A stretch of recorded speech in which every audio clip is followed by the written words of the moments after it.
All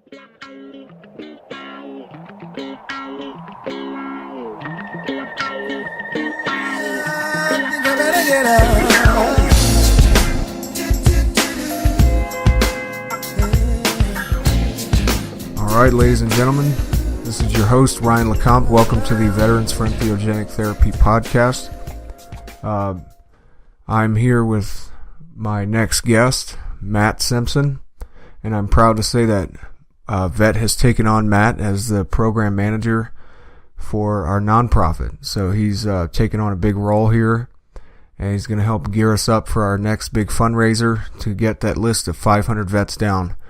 That all of you listening out there, well, the majority of you know, we've been working on for quite some time building this list, and not having the funds or the resources to get these vets down, even though our program is up and ready and good to go and has been streamlined and packaged, we at the end of the day, we lack the funds. So Matt has volunteered his time. He's connected to us through a pretty amazing and awesome way. And I'd like to introduce him onto the podcast as a guest and as a good friend of mine, a well-trusted friend, and someone who's going to bring a lot of energy and fire to the podcast and to our organization. So I'll give Matt his introduction time. Here we are. Thanks, Ryan, for having me. So grateful to be here. Such a special opportunity to be on board with Veterans for Entheogenic Therapy. A little bit about me for all of the listeners. My background is from the Midwest, Milwaukee and Chicago. I spent 13 years in corporate America, running businesses, entrepreneurship, and quit my job in December of 2015, and have been traveling the world for the last year and a half. I came across Ryan's charity or non-for-profit at the Psychedelic Science Convention in Oakland this last year, a couple months back, and really it's a perfect fit for me. I was actually, ironically, in the process of starting a similar organization to be working with vets, providing holistic healing services, so this was absolutely perfect to join forces and to really. I'm really excited about the work that's been done thus far. I mean, Ryan and Vet, the work that's been done for the last 3 years with very little funding, very little applause, very little support to have effectively given treatment to 150 veterans. And the results that we're finding, that Vet is finding, and documenting this to also serve in a researching manner as well, was ultra compelling for me. And I just knew after a couple conversations with Ryan that this is a perfect fit for me. Personally, I've had some big healing transformations and radical shifts with the plant medicine, specifically ayahuasca. I had my first experience in the fall of 2014, and immediately could see clearly that I wasn't serving my brothers and sisters at the highest capacity. So I took a year to disentangle myself from the corporate world and thought I'd set out to travel. Spent a lot of time in Costa Rica, Central and South America, but Costa Rica has been a really special place for me. There's a big medicine community down there, and we got pura vida, good vibes, happy energy down there, unparalleled nature. So that's been a special experience for me. Happy to be on board, and thank you again for having me, Ryan. Thanks for being a part of Vet, and for everyone out there listening, like Matt was saying, that he sort of like all of us that step out into the world after some type of traumatic event. I think a lot of us face the same kinds of adversity, and veterans have a specific kind of with combat. But Matthew, early on was just ready to seek out those answers, and he stepped onto the path of healing and finding his own way, like most vets are. We're self-driven motivators, and we sort of trust that gut instinct to be moving. And Matthew is a great fit for the vet organization because he has the same strong spirit and is self-led, is self-made, and he's ready to get back to vets, who, as we all know, are the tip of the spear in this movement to sort of change the way we look at mental health, change the way we look at well-being and quality of life, and war and peace and love and hatred, all the yin and yangs. And Matthew's he's going to be a valuable asset to the vet organization. That's as most of you know, not a strength of mine, that I just have never been the best at economically.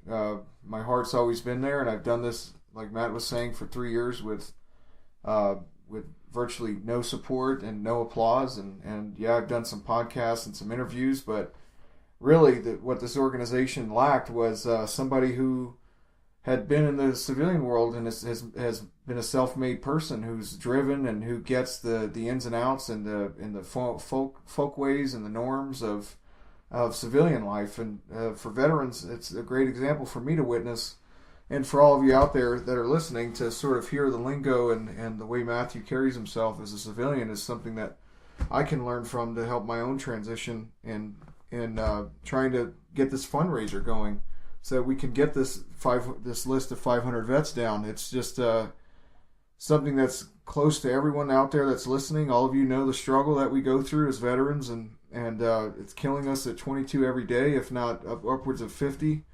And I don't have to explain much more than that to you guys. Sorry about that. I don't have to explain much more to you guys about what we're dealing with here. But for listeners who don't understand, we're killing ourselves upwards of 22 to 50 suicides a day in this country, and that goes all the way back to Vietnam. And so Matthew's really been the fire behind this movement to say, look, we got to respond to this list of 500 vets that are currently waiting and don't have the means or the financial means to support and sustain themselves to get down and get the healing they need to get back out there and thrive in the civilian world and start forming relationships and living their lives and connecting with nature and in any way that they need to find the healing. This is a bio reset. This is an opportunity for them to make their own way in this world and teach the rest of society, what the realities of war really are. And I myself, dude, this has been a hard thing for me, like I said, and Matthew's the missing link. Awesome. Thank you, Ryan, for all those nice words. Yeah, that list, the compelling list that we have right now of over 500 veterans that are waiting to have this treatment, that was ultra compelling for me. I couldn't turn a blind eye to that when I heard that, and I knew that there was something that I could do. So that was definitely the impetus to get on board and really help to push this message out into some different channels. Ryan and I just had an unbelievable opportunity a couple hours back with a best-selling author of the book Sex at Dawn, Chris Ryan, PhD, had us on his podcast. So tremendous opportunity for us to share, to his listenership. I believe he has anywhere from 60,000 to 100,000 listeners for his podcasts that he's been doing. Chris openly talks about the medicine path and his experiences that he's had. And, so stay tuned for that podcast as well. Really, really informative guy, super intelligent man, that was so graceful and gracious to allow Ryan and myself to come on his podcast. So we're super stoked about that. Touching upon, a lot of the different facets of this movement, a little bit about the psychedelic science conference that I was at back in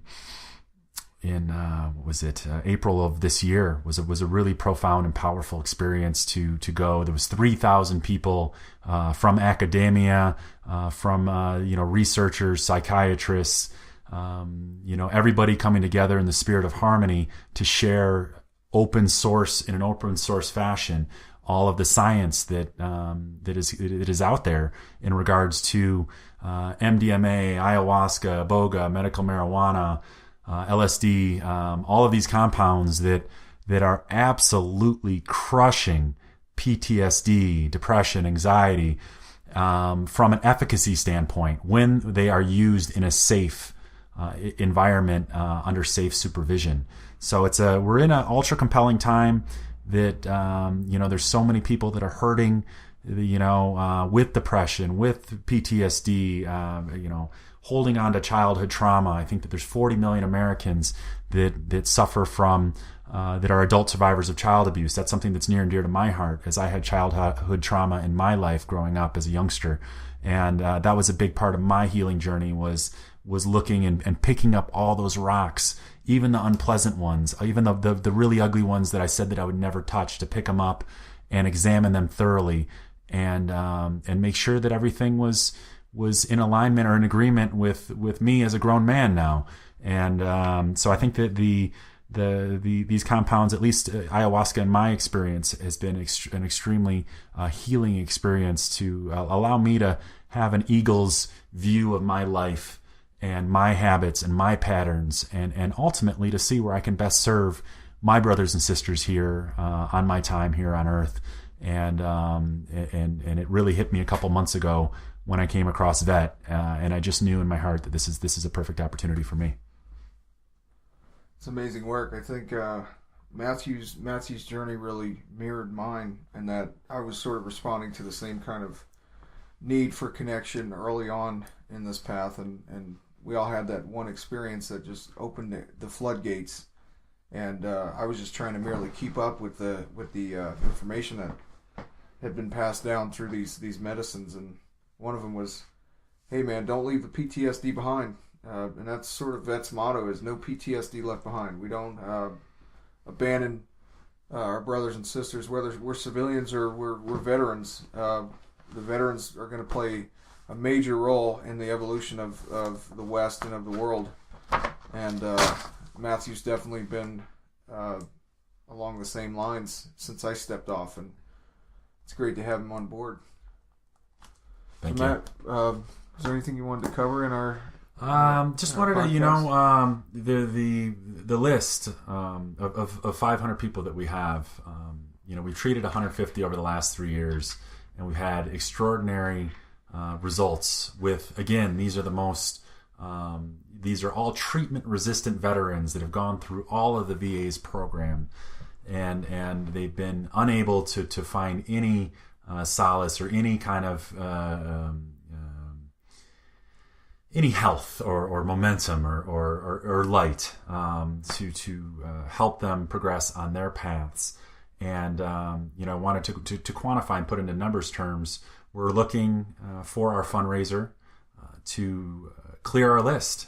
We got 500 vets. We figure it's $500 per vet to get them into our program, and so we're looking to raise a $250,000. We had a generous donation from Chris Ryan today. He pledged $500 towards Vet, so we're really excited about that, and we're excited about him sharing this podcast with his large listener group.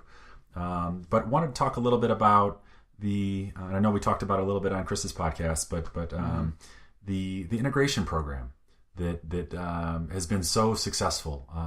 That's such a big part of this path, is that, and one of the dangers or one of the pitfalls of the plant medicine path and the medicine path is that people often think that the medicine will do the work for them, which is not true. It's the real work is done between the lines and the day-to-day daily practice, and integrating these profound experiences that we have when we're at an elevated state of vibration with the ayahuasca or with MDMA or some of these other compounds that again, science is proving their efficacy is off the charts. But what is VET's integration program? Can you talk a little bit about that? Sure, yeah.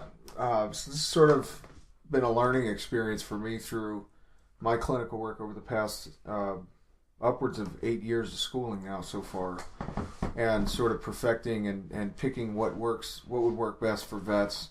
Obviously, not every therapy or integration model is going to be the best or the most ideal for every vet or every person, but we've tailored it down to several different tiers. The first front range is after the vets come back from their initial treatment. We put them on a call list We provide them with a list of numbers of veterans that have already gone through this program, sort of like a peer mentorship or like a refuge recovery program where fellow vets are on standby 24/7, 24 hours a day, 7 days a week, where if a veteran who's coming back and who has sort of a spiritual crisis and they're having a hard time integrating some of these insights from ayahuasca experiences, they're able to reach out and call a vet who's on standby. And that's, again, part of the service model of veterans that keeps me going, gives me hope, is that vets are always on standby for each other. This battle buddy system that we have going on,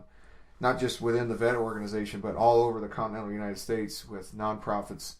Everybody's really come together, and our specific program is tailored towards spiritual wellness and upkeep and maintenance and integration. So we have that going on to sort of prevent the suicidality and the psychosis that can come from profound states of consciousness such as ayahuasca. So we do that, which, that program's really been a great way for vets to just resource and connect and create community for fellow veterans who are not only veterans, but they're now spiritual warriors, and it's a subgroup within a community. So it's great to have that. We also provide veterans with all sorts of reading materials.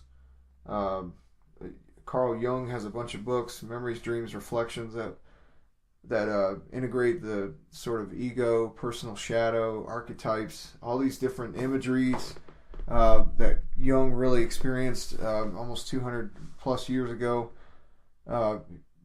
Sort of laying down the foundations for being able to create the containers for these experiences. We have some stuff on AA, believe it or not, in terms of like spiritual experiences and working on resentments and making amends and just pure acceptance. So the 12-step model seems to be another effective intervention for vets who are struggling with repairing relationships or just trying to transcend their suffering in some way and find some spiritual substance when they get back. The biggest goal is to just make sure that these experiences on ayahuasca are not just, they don't just become memories in the distant past. That we want to keep up these practices and these insights that they've learned over time, which would help them have the tools necessary to learn healthy coping strategies and work with triggers and we even have a harm reduction program that deals with reducing certain drugs that they normally would depend on. Not necessarily abstinence, encouraging abstinence, but working with models that would encourage less use, if possible, depending on the nature of their PTSD and where they're at in their life. It's very client-centered, very veteran-centered, so it's tailored to their recovery and their path to freedom and serenity. And, then we also work with alternative herbs and medicines that from a harm reduction model that helps access the same type of receptors that they would be getting from, say, a more harmful drug. So with marijuana, if a veteran is just smoking marijuana when they get back versus being on 20 different medications at one time, we encourage that. Especially if they're like, dude, I can't, I'm not ready to kick this. This is something that keeps me functioning. It helps me sleep. It reduces anxiety. It reduces, my isolation. It helps me get outside more, which helps with depression. So we sort of just work with people's whatever works for them, because they're grown adults and we can't tell them to do otherwise anyway. But the ultimate goal is to have freedom from all substances, and that's a work in progress. And using harm reduction seems to be a great way to tailor these programs for each individual, and that's what these vets get on this integration program that lasts upwards of a year. And the other part about this that I've noticed over a year is that some vets, after about 6 months, they start losing sight of their initial ayahuasca experiences, even with these daily meditations and practices that we provide for them. And with this program, if we can get these 500 lists down, we have an opportunity to send some of these guys back for a second time, if needed, throughout the course of that year. That's the ideal situation, is that it seems like at about the 6 month mark is when these things start wearing off and they get caught up in life again. Life happens, and it just really helps to have peace of mind to say, look, I can go back if I need to. A check-in of sorts. And check in and see where I'm at. And really it's about creating equanimity and obtaining, working with a wise understanding, and just having the knowledge and the self-awareness to know what your needs are throughout the course of this year, just responding to the needs of the individual, both from our perspective, modeling that for vets, and then eventually handing that torch off to vets so that they can learn to manage these symptoms when they get back. Because the ultimate thing is, the goal is not to try and rid ourselves of PTSD, but to just learn how to manage these things in a more productive way, and treat the triggers as more about information than something that needs to be pushed away. So it's a lot of turning towards our suffering versus turning away, which is what we did before. Great, absolutely great work. In addition to working with the soldiers and veterans with PTSD, how is it affecting their families? I would think that would be that this is an opportunity to transform families, because I would presume that everybody would kind of take on the PTSD, the children and the wife, when the soldiers come back. Is that right? That's absolutely right. We had a guy named Mike Cooley comes to mind, and Mike and his wife were both in the Army active duty. Mike served as an MP and was OIF, and his wife was also OIF, Operation Iraqi Freedom. And both of them spent time in the sandbox, and they came back to essentially starting over, and they had kids together. So there was a lot on the line when I treated Mike initially. And he's, for those out there listening, the From Shock to Awe documentary that's supposed to be released that actually follows Michael Cooley and Matt Call, along with me and a few others in our organization. When does that come out? That comes out in September of this year. Okay.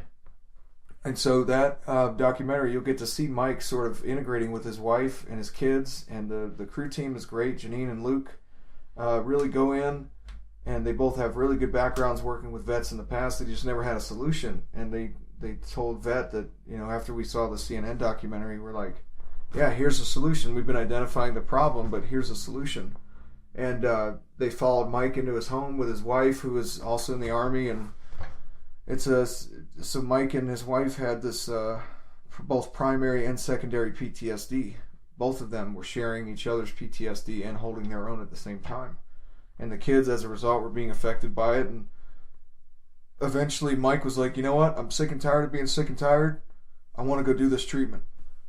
And we brought him down, and cameras came with us. And when he got back, before he even left, I did a lot of pre-work with him and let him know that when you get back, you will be changed, but there will also be a lot of wreckage left in your wake. And Mike was prepared for that. He was prepared to actually face a potential divorce when he got back, or separation, just because of the need for the healing. And that's part of this courage that it takes for veterans to step into this, that have connected with families from PTSD, sort of the same way that ayahuasca can touch people's families. The PTSD does it, but in the opposite way.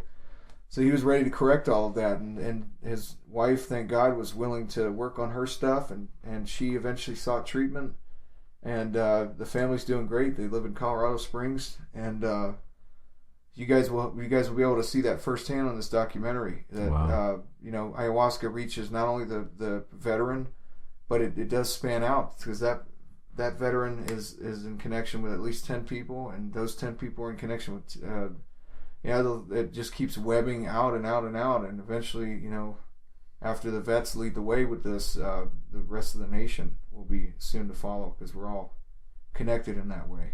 Sure. It sounds great. So the work that we've done to this point, sending vets to Florida, can you talk a little bit about the process that from the time that a vet calls in? Just wanted to share this with all my network and such, and sure, love to touch upon this. Absolutely. So really, and I was telling Matt this earlier today after our Chris Ryan podcast, that our program worked off of attraction, not off of advertisement. So veterans, they hear about our organization. They've either seen us on CNN or they've seen us somewhere else or just looked up alternative treatment. And it's weird that the new zeitgeist among the veteran community is to seek outside alternative options. And so since that documentary aired, I've been sort of building up the clientele of trying to get vets into our program and screened. And I'm really excited about this fundraiser because we get to actually move to phase 2, and that is getting these guys sent down for treatment. And so phase 1, which is done for 500 vets already, has been pre-screening. And I screen for medications. I screen for something called ego strength. In the clinical field, we call it ego strength. It's just a place where we get potential people or clients or patients ready for something like this. This is a pretty heavy intervention, so it takes a lot of working with the ego to get it to a satisfactory place where there won't be negative side effects from this, including psychosis. So it takes a lot of work on the clinical side to get these guys ready, but once they're ready, and most have already done the work, they've already healed through meditation or something else like that, but they're just not quite there. And then there's others that are like, I know nothing about this, what this is. I just saw your message. I saw what you were doing on CNN. I was like, I got to be a part of this somehow. And I'm stuck. Yeah, and I'm stuck. I'm stuck. I just can't. I can't seem to can't shake. hang on any longer. And I'll just try anything at this point. I'm ready. Yeah. Like Mike, he said, I'm sick and tired of being sick and tired. And eventually they come around. I've had a few that have backed out at last minute, just they're not ready yet, and so we just move on down the list. And so whoever makes it past phase 1, which includes proving service connection for PTSD.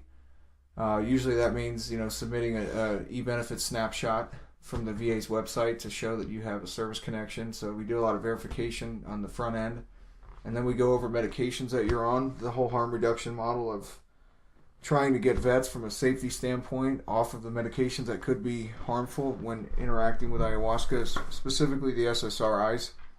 So we do that. Once they're off their medications, marijuana is one of those things that, again, we do promote. If they are in a state where it's legal, we're explicit about how to use that effectively and mindfully to keep them going until the time comes up for them to leave for a ceremony. And so once all that's done, we set some intention, they're ready for this, then phase 2 enters, and that's when we sort of go in. I actually have I have to set up a veteran today to get him a retreat booked down in Florida at our partner church in Florida, who has the religious freedoms to practice with ayahuasca as a sacrament. It's a Native American church, and so they will go through their website. I'll walk them through this process over the phone. We'll get them a membership registered for their church, so they become a member. And then after that, we get them booked on a weekend. And so they would fly to, and then after they're booked for that weekend, whatever works for their schedule, I then go in and I'll book their flight for that weekend. So we fly them out on a Friday, usually in the morning. They get to the retreat center about mid-afternoon, and then they drop pack. They are assigned a bunk, and they have maybe a light dinner, maybe no dinner at all usually at the retreat, which provides all that. So they're very conscientious of diet when you get there throughout the entire experience, and you go through a ceremony Friday night after working with Chris Young, the founder of Soul Quest Church of Mother Earth in Orlando. Then they wake up Saturday morning and they'll do a group integration circle where everybody talks about an experience or wants to get at the root of why they're there and sort of set intention and check in and connect, build community. We all did this together. And then we go through a day ceremony on Saturday where that's an optional ceremony for people who want to sort of get the experience of what it's like during the day, sort of commune with nature and soak up the sun. And then there's another integration circle after that. And then again, another dieta dinner at night. and then they go right into their third ceremony Saturday night, and then they wake up and rinse repeat. They do the group integration, sort of hang out, decompress from a long night of doing 10 years of therapy, and then Sunday we fly them back home, and then we start our year-long integration process. Yeah, I love that reference. 10 years of therapy in a weekend is a popular way of looking at the retreat experience with ayahuasca. And there is, you said, a doctor on staff. All of the I's are dotted and T's are crossed, and it's a safe experience in Florida. Yeah, it's absolutely safe. And when Chris first started out, he was at a small location in downtown Orlando, and this new space that he's opened up has land behind it. It's extremely, it's wilderness-based land, so it's open space with lots of shrubbery, and it's a tropical climate. And the staff that they have on hand, they have a clinician, an NP, a nurse practitioner who provides all sorts of body work and Reikian background. And then they also have a doctor, Dr. Scott, who's always on staff, and we always call him Doc Scott because he keeps his office wide open for people to integrate some of these experiences, and he's also on standby in case somebody has an adverse reaction.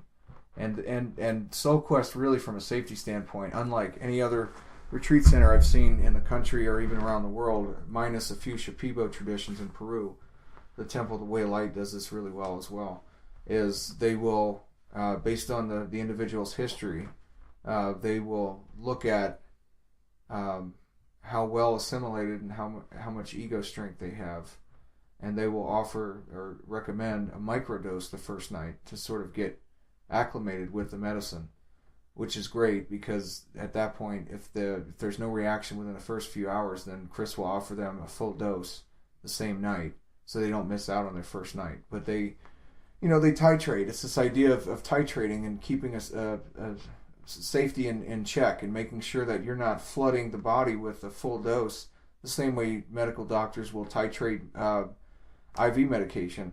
You don't want to flush the body with a big dose because it could cause the body to go into cardiac arrest. And obviously ayahuasca is not it doesn't have the same type of interactions with the brain that could be potentially lethal. But from a psychospiritual point of view, what we're talking about here is just allowing the body to become more acclimated to a new medicine that their body's never experienced before. So the microdosing is a huge part of safety from a psychospiritual and even a bodily physical safety check that they do down there, and I'm really impressed with that. And it's like I said, they've got doctors on hand, and that's great, and nurse practitioners and facilitators that are extremely educated and have an open heart and are ready to help and want to help. That's great. And they're working with the sacred plant medicine ayahuasca, which I believe is Mother Nature's remedy against addiction, depression, trauma, fear. It's really, really a profound, powerful medicine. I love that. Matt said that on the Chris Ryan podcast today, and it just keep driving that home because that's really what it is. It's a natural way of approaching these things through Mother Nature. And we've always had that around. Like getting back to the way shamans commune with nature was through medicine, through finding out if you mix this admixture with this, you get this, and most of our Western medicine is based off of those findings. Sure, and we're at a unique time right now where the lower third of our population, and I don't want to say lower, but a third of our population is suffering deeply with PTSD. Not just soldiers, but civilians as well. With depression, I think 1 in 4 are on big pharma meds. I read that the other day. Anxiety medicines, or examples are off the charts. Again, there's 40 million adult survivors of child abuse. 60 to 90% of them never say a word. Our homeless, population is largely veteran too. That's a really interesting fact that I found out from working with Ryan, that a third of our homeless are veterans. They're veterans that come back, from fighting these foreign wars, fighting for our personal liberties and freedoms, and they come back and they don't have a place. and they don't have connection, they don't have love, and they get sucked into addiction and depression and some of these self-defeating habits and behaviors that we don't have an answer for. And again, I'm super happy to be on board here, because I truly believe that these compounds, specifically ayahuasca, can do really, really special things for that trauma that our soldiers hold, and that we don't have an answer for. Absolutely. That's the biggest question when I started VET was where am I going to go with this? And I started looking at the data from the 50s and the potentiality for psychedelics in treating addiction and depression and all this stuff. And I'm like, well, we could really get at the root of all these subcategories of what PTSD really is. And PTSD is this umbrella. And underneath that umbrella of PTSD is depression, anxiety, sleep disorders, really complex pathologies like schizophrenia, dissociative disorders come from unchecked PTSD over compounded over decades of suppressing it. So we have a real opportunity here, and it's funny that ayahuasca is called the root, and really what we're doing here with PTSD is targeting the root of all of these subsets of what PTSD really is. We're getting at the root of the illness. And with mental health, really, it's a fast track for people. It gives people an opportunity, like treating the homeless situation as a mental health issue. We're really giving people the opportunity to fast track their well-being and their health and their ability to thrive. We're like Matt was saying, 10 years of therapy in a weekend. It's just really about giving these vets the opportunity to start doing the work when they get back, and the integration is just as hard, if not more difficult, through regular states of consciousness to integrate these things. It takes a long time, but vets, particularly, I found, are more willing because of the level of suffering they've been through and the bias toward action that they have in service, that they want to get better. They're warriors, and it's a great opportunity that we have to change the way we look at a lot of different things. Wonderful. I love it.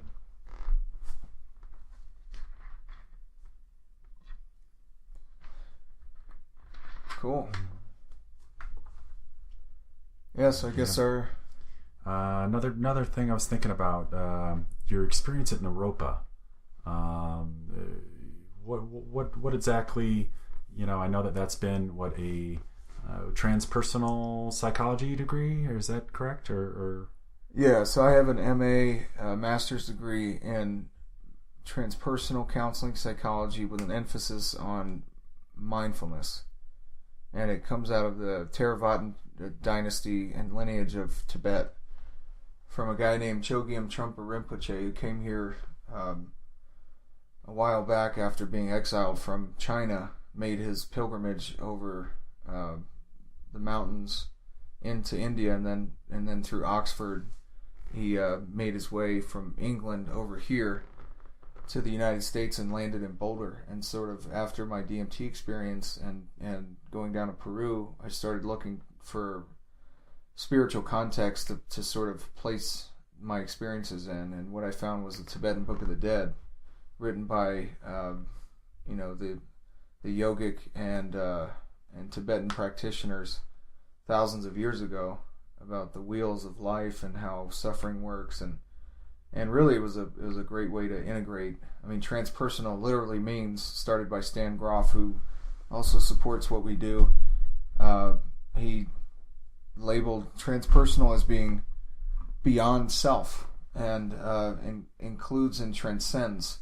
So we're including clinical models that are in the field, and we also transcend those. So we offer space for these Jungian archetypes and these Gestalt approaches and unconventional methods of treatment. And it definitely, clearly enough, has space for psychedelic experiences. It was the perfect fit. So I moved my family out here to Naropa and pursued a master's level psychotherapy license and practicing psychotherapy here in Colorado. You have a counseling practice working with troubled youth as well, correct? Yeah, so that's it's called Rocky Mountain Integrative Academy. I work with a great guy who's also gets the medicine, and he sort of broke out in his own way. He's the executive director of this new learning center that includes therapy. It's a great model that's sort of bringing and coalescing what troubled youth go through, the same way the veterans go through the VA system. There's youth that come from the same sort of background that veterans go through early on in life and end up with some severe and compounded issues of PTSD, broken homes, abuse, neglect, sexual abuse, verbal abuse, adult children of alcoholics, foster, orphans that come to our school. And I'm the school counselor for the school. I provide individual counseling for these 9th through 12th grade youth, and I work with their parents and help sort of bridge the gap between the generational trauma that's been going on for decades, and it's really fulfilling for me to sort of get that side of the perspective of what I'm really treating with vets, or these kids that I'm treating at Rocky Mountain. And it's just they just need a connection with an adult who's got their shit together. After all these years, I get to be, kind of a role model at the same time of being a practitioner. I get to, point these kids in the right direction and give them a little hope. And we do some career counseling, and we do group processes, and we have this new group called Refuge Recovery, which was started by the Dharma punks.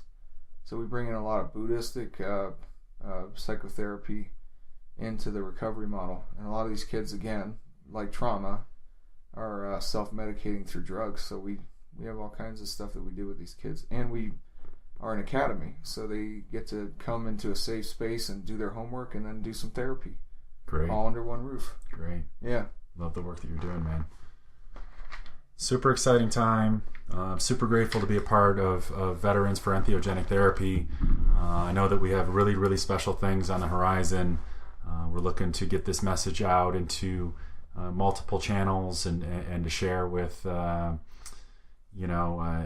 find, potential donors and supporters as, again, this is real. We have 500 people that are waiting, on this list, and we have a proven methodology that's working.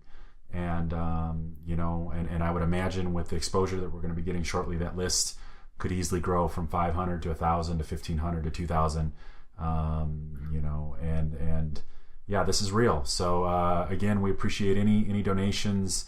$10 helps, $500, sponsors a veteran and, a veteran family, really, more or less, because of the work that's done. And that gets them through the weekend of ceremony and a year of integration and being part of this large community that's growing. Where there's a Facebook group of 3,000 veterans, so this is a super exciting time, and super grateful again to be a part of this. And thank you for having me on the podcast here, Ryan. And thank you again for welcoming me to VET. You bet, man. Thanks for being on. All right, ladies and gentlemen, that concludes our podcast. This one was a bit short. We just wanted to take this opportunity to sort of get our message out and check in with the audience about where we're at, where we're moving towards, and there's great things coming down the pipeline. I'm glad to have Matt a part of the team now. It feels like he was the missing link in getting out there and getting our message. Like I said, he hooked us into the Chris Ryan podcast, which went excellent. Today it went very well, and hopefully, in the future we have Joe Rogan in our sights, and Aubrey Marcus and others in the field. So if anybody out there is listening, if you have potential podcasters or fundraising ideas, please let us know. We're mobile. We're ready to go anywhere around the world, around the country, to get this message out. And it's part of our outreach program that we do, speaking at universities and sharing the research. Sharing the research as well. We've got 150 vets already treated. This program, we've proven, it's got a proven track record where we know what we're doing, and we just need the support. We need the funding to continue sending these guys and these women down who desperately need our help. And this is mainly a vet audience, so I know you guys get the urgency of this, and most of you don't have the financial means to donate, even if it's $5 or something like that, that counts towards something. And even word of mouth, getting this, reposting this, sharing, liking, commenting, subscribing, getting involved is really what's going to make the change for us to give us feedback and make the connections that we need to be successful as we support those who need us. We need support as well. So thank you all, and we'll see you. Where do they go and donate? Entheogenic.org? Yep, go to vetentheogenic.org, and then you'll click on the Donate Now button at the top corner, the banner, or on the left is a Donate Now button, and we take all major forms of payment. So just click the Donate, the PayPal button, and it goes straight to our organization. I hope